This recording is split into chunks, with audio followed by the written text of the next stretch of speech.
Hello everyone. Welcome to a very special year-end episode of the ContraMinds Super CMO podcast. The ContraMinds Super CMO podcast was launched in Jan 2023 this year, and we have had a phenomenal lineup of guests who shared their thoughts on how the world of marketing is changing and transforming. In this episode, we have tried to capture key highlights, thoughts, and ideas that our esteemed guests have shared with us during the course of this year.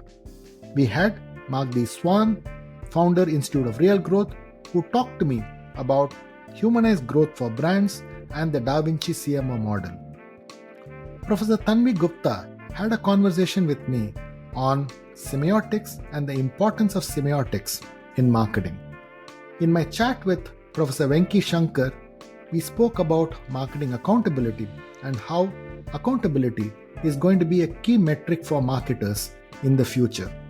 In my conversation with Professor Peter Feder, the legendary professor from Wharton School, he spoke about customer base audit, customer lifetime value, customer valuation, brand valuation, and how the importance of math in marketing will become more and more important. I spoke to David Freden, who spoke to me about product management and design and the importance of frameworks in building great products. I had a conversation with Amit Tiwari, Global Demand Center Head of TCS, who spoke to me about the importance of CMOs looking at business metrics if they were to get a seat on the table with the CEOs. Sukumar Muttaya spoke to me about the imperative for technology marketers and how the need for technology marketers will become more and more important as the days go by.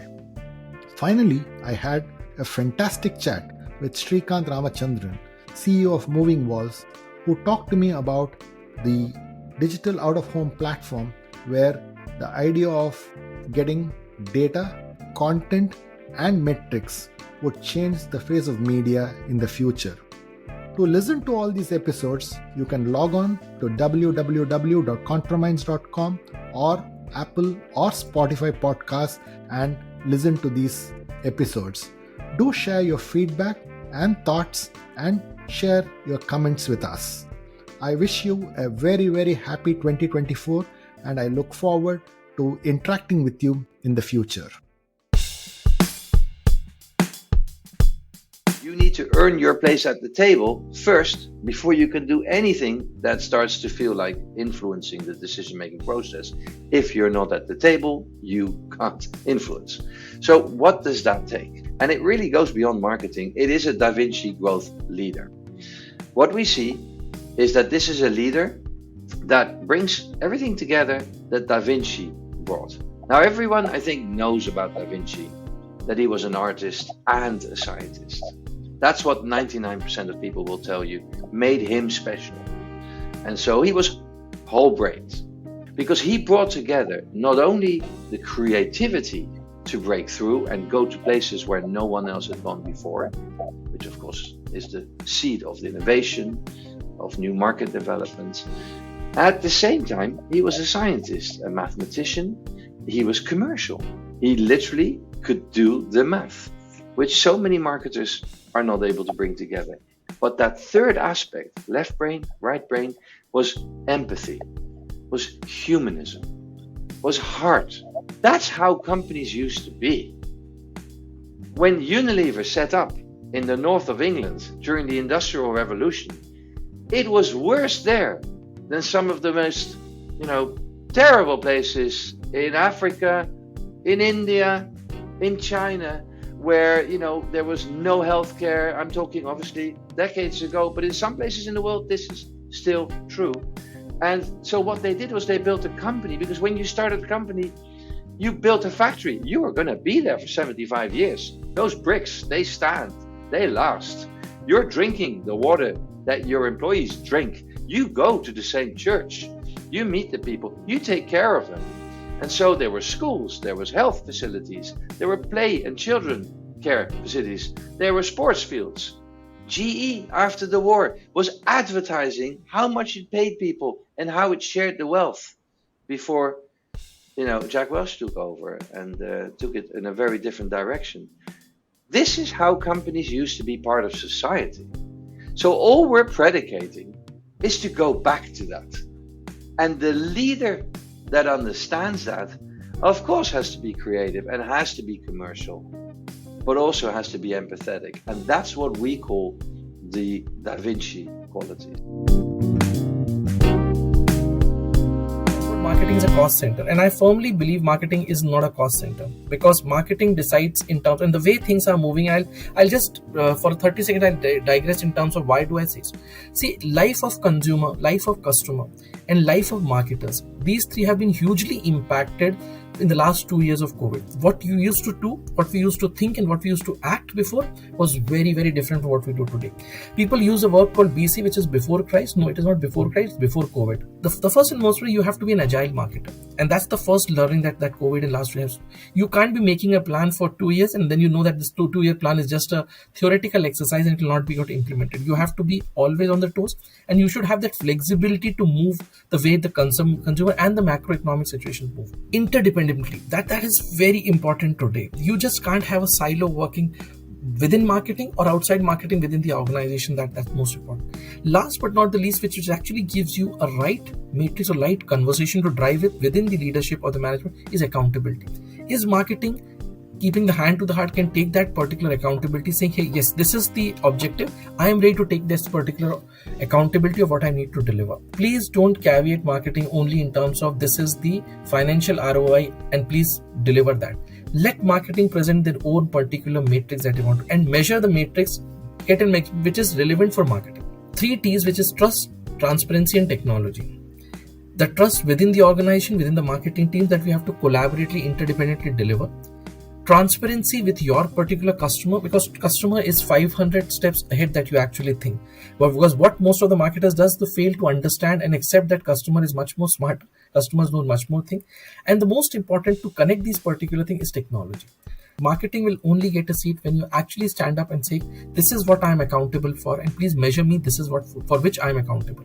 Rather just one particular size which actually is trying to measure everything on the entire table. Marketing should raise the hand first and say, hey, please measure me on these parameters. I am ready to get measured. If this is the objective, I'm ready to contribute, and that is what I really want to measure in the entire proposition that you're actually trying to do. And that will actually show an impact on business, and that will actually show impact on brand if you measure the right measurement that you need to bring forward.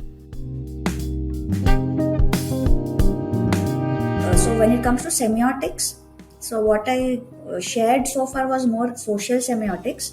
There's another substream of semiotics called visual semiotics, where you look at specific things like color, shape, font, layout. So all the visual design features of anything is dismantled and looked at. The effects of each design are looked at, what it means. I mean, I'm aware that a lot of qualitative research happens in that space, where they do a walkthrough where the user is using it, and then they kind of discuss and understand the entire experience. For example, color psychology. So color, generally we say red and blue, but actually color has 3 properties, right? Hue, saturation, lightness. Like my thesis was about what empty space means in cultures in a design. So cluttered versus spaced out design, high versus low saturation colors. So these are more, as in it's a more mechanical way of looking at things, but visual semiotics does that. Like you break it into specific design features. Not just visual, it also includes sound, symbolism.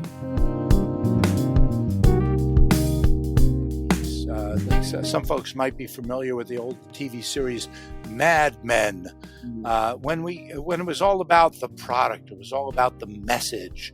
We didn't have the electron microscope of the customer. And so marketing was all about branding and imagery. And really it was great. That's what really made marketing a powerful force.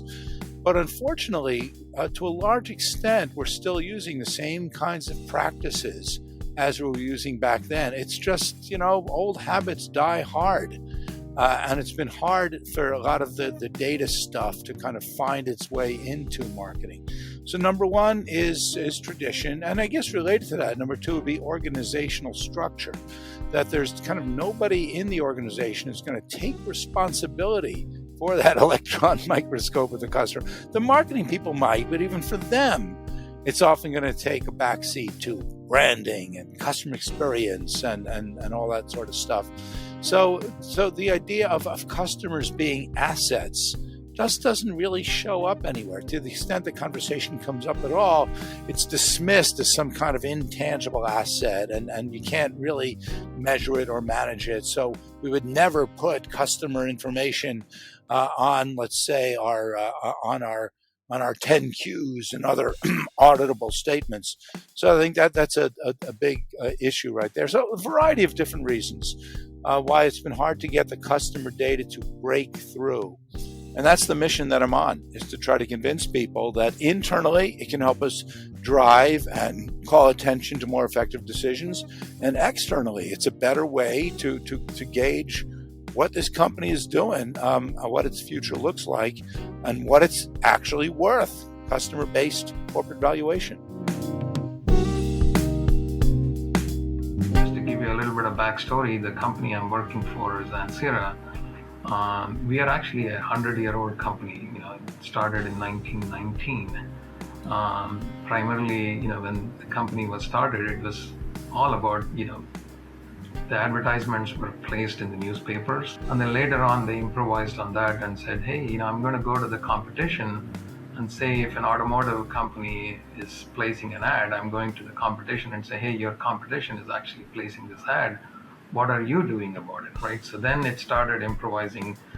It's mass communication, right? So it started with that, and then they started talking about, no, I don't think this one size really fits all, right? So we need to figure out, what is really applicable to specific set of audience. It started with database marketing. So let's collect all this, information about people who are interested in my product, or, then, people who called, people who went to the store and bought some things.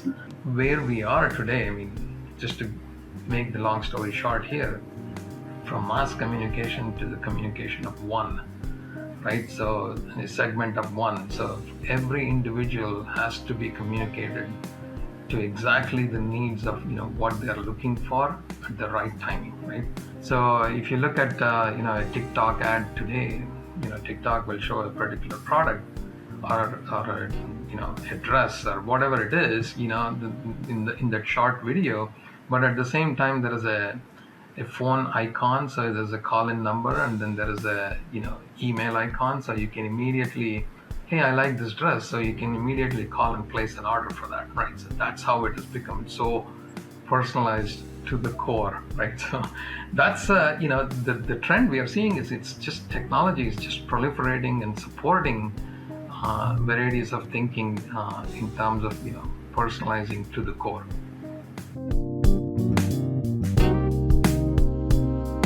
I walked past a bank the other day and they have two digital screens, one located facing outside the bank using the glass door that they have, and the other one was inside the bank, and both of them were running the same content. So I just stood by and I counted the number of content pieces running, and it was about 16 pieces of content.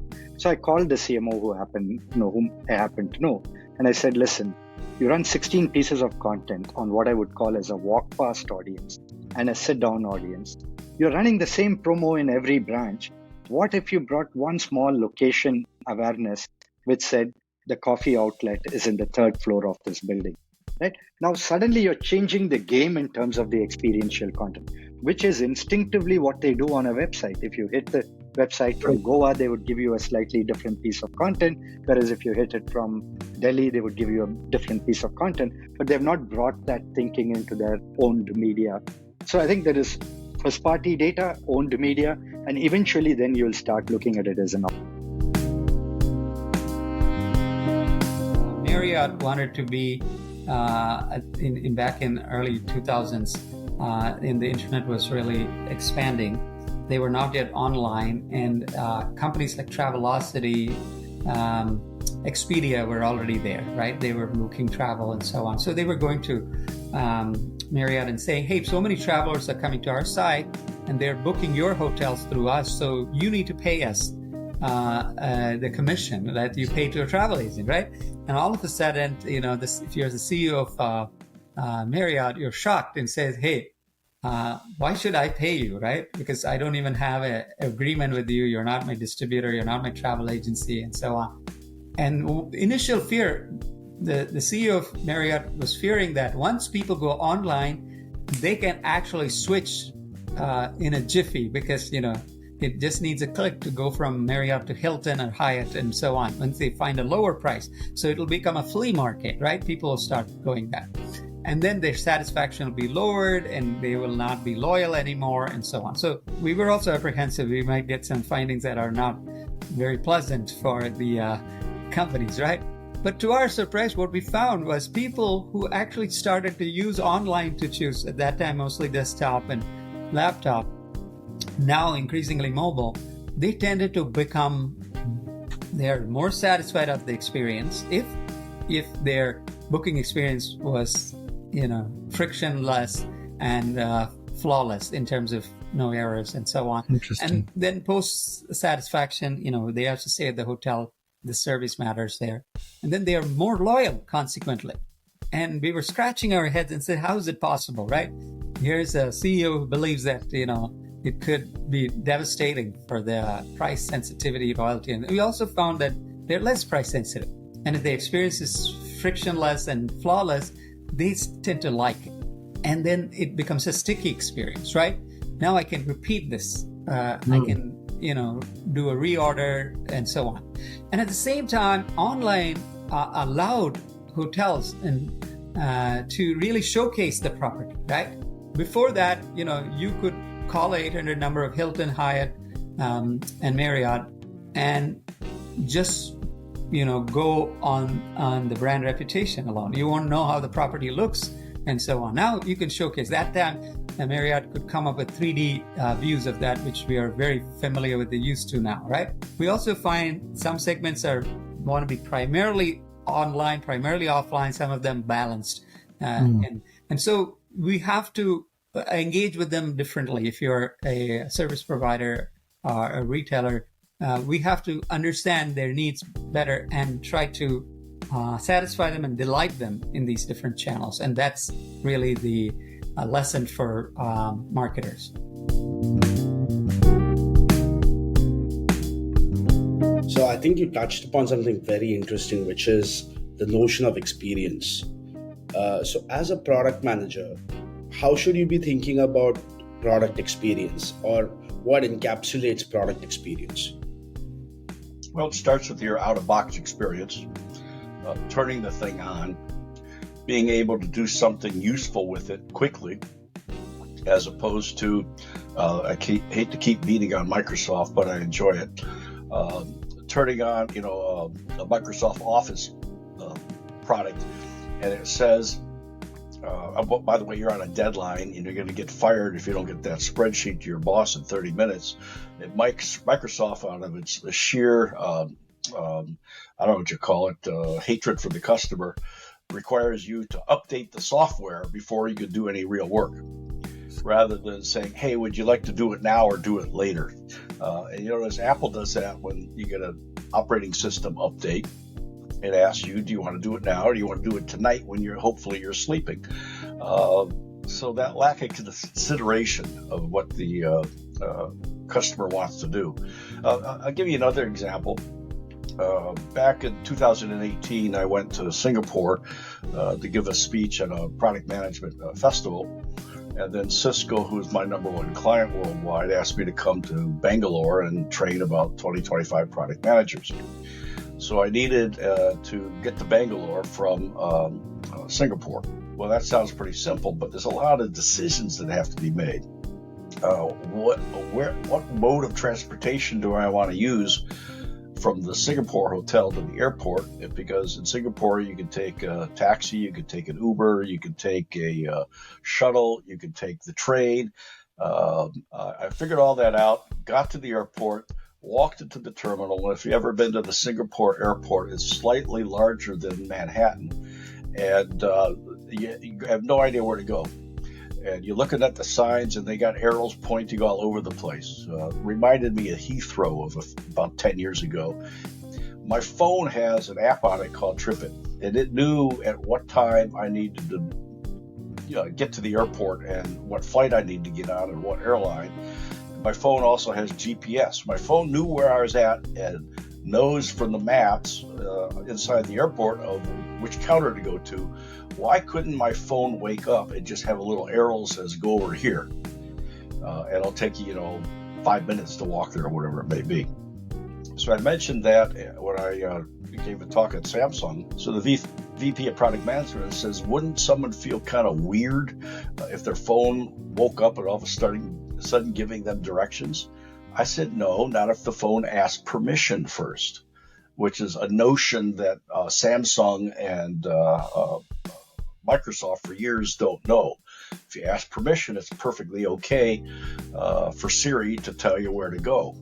Sometimes some products I get, I wonder if the senior executive staff ever bothered to try to use the product or any of if they bothered to focus at all on user experience.